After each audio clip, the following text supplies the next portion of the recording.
Steve, Dennis O'Donnell, KPIX San Francisco. Can you describe your range of emotions right now from winning the game, but also losing KD and Kevon once again? I don't think that I can, honestly. I just told the team I didn't know what to say because, on the one hand, I'm so proud of them, just the amazing heart and grit that they showed. And on the other, I'm just devastated for Kevon. And so it's a bizarre feeling that we all have right now. An incredible win and a horrible loss at the same time. Arash over on the left side here. Steve, to your left, Arash Madain with Sportsnet. How many times have you seen the Stephen Clay show just take over a game and deliver when it's all on the line? I've been here 5 years, so I don't know, 100-plus games times 5 years. I've seen it an awful lot. It doesn't happen every night, but it seems to happen most nights. They're amazing. They're amazing competitors, great shooters. Mark Jackson said it years ago. They're the best shooting backcourt of all time.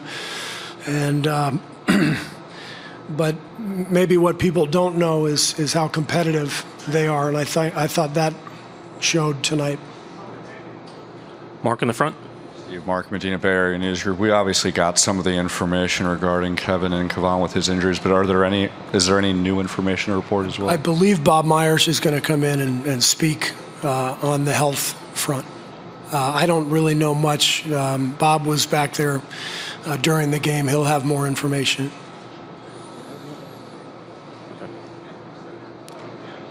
Go ahead. Anthony Snyder with The Athletic. Is there any regrets about bringing Kevon back into the series now that with what happened? Again, I'm going to leave that to Bob. Right over here, Dan. Steve, Dan Weinke with the Los Angeles Times. It looked like DeMarcus was not going to be in the rotation tonight, and then Kevon gets hurt. How critical were those 4 minutes from DeMarcus and kind of getting everybody back into the game after such a shocking thing?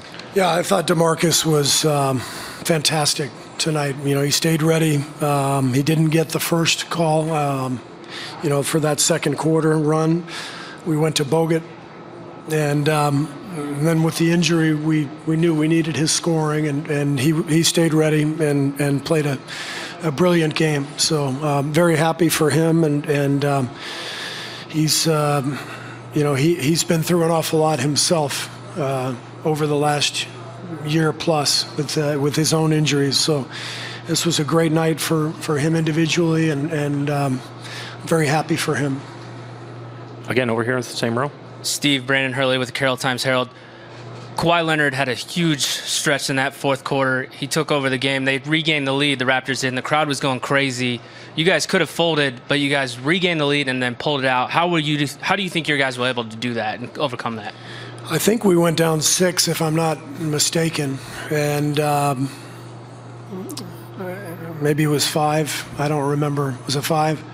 6? But Steph and Clay hit back-to-back threes, I believe, and we got stops. Our defense was bending down the stretch, but we didn't break, and the last stop was tremendous. Amazing defense on that last play from all 5 guys. Draymond's block, he covered so much ground on Kyle's shot from the corner.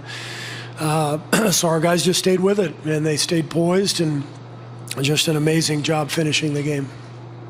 Last 3 questions here and on the aisle, and Tristan in the front. Steve, Logan Murdoch, NBC Sports Bay Area. Talked about resiliency and overcoming these injuries. What have you seen from your team throughout this postseason run when it comes to overcoming those types of obstacles? I've seen it over and over again, so it's not really surprising.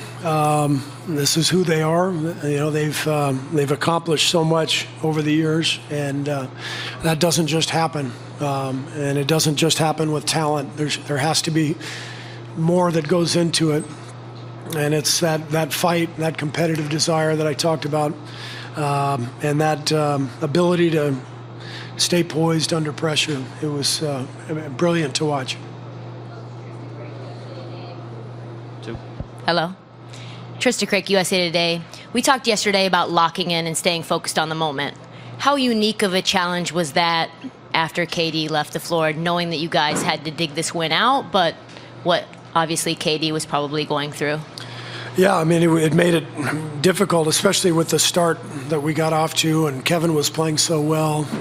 So it was a real shock when he went down. And so I give our guys credit. They hung in there and expanded the lead and, kept us in a pretty good spot going into halftime. Last question here on the left side.